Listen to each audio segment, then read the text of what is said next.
Sorotan lain, saudara, sakit hati dan dendam kerap diancam menjadi motif pembunuhan yang dilakukan anak terhadap ibu kandung di Medan, Sumatera Utara. Polisi menyebut pembunuhan dipicu oleh perlakuan korban yang kerap melakukan kekerasan dan ancaman terhadap anggota keluarganya. Sakit hati memuncak setelah korban menghapus aplikasi game online di ponsel pelaku.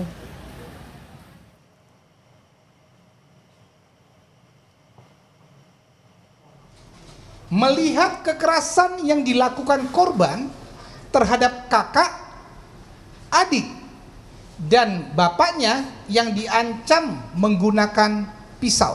Ini dilihat oleh si adik. Kemudian melihat kakaknya, maksudnya adik melihat kakaknya yang dipukuli oleh korban menggunakan sapu dan tali pinggang.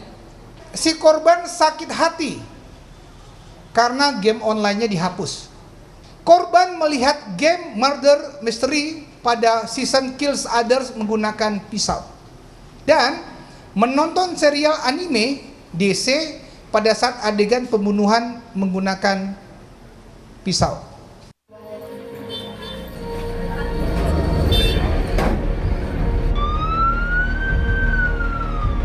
Tak ada yang menyangka seorang ibu meregang nyawa di tangan anak kandungnya sendiri seperti yang terjadi di Medan, Sumatera Utara.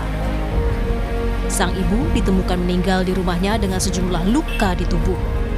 Sakit hati menjadi motif sang anak tega membunuh ibu kandungnya. Psikolog forensik Irna Minauli menyebut anak yang berkonflik dengan hukum merupakan anak yang cerdas. Dari pemeriksaan tidak ditemukan adanya gangguan mental, halusinasi, dan delusi. Memang secara psikologis anak ini juga masih labil secara emosional ya. Jadi ada keinginan agresivitas yang cukup tinggi, empati yang mungkin masih kurang berkembang, kemudian juga kurang berinteraksi secara sosial ya. Tetapi hal ini juga lazim terjadi pada anak-anak remaja ya.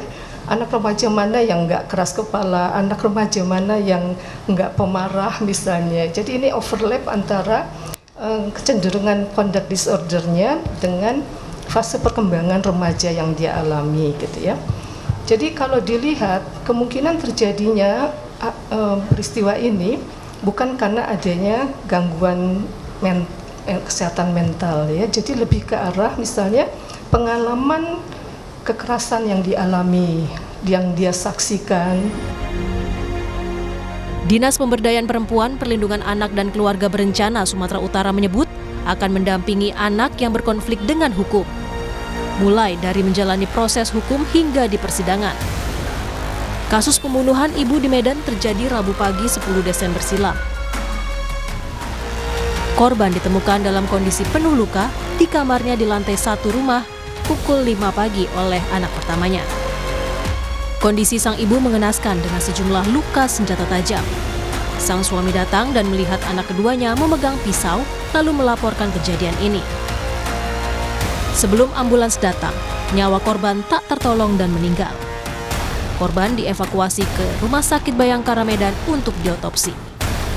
Tim Liputan, Kompas TV.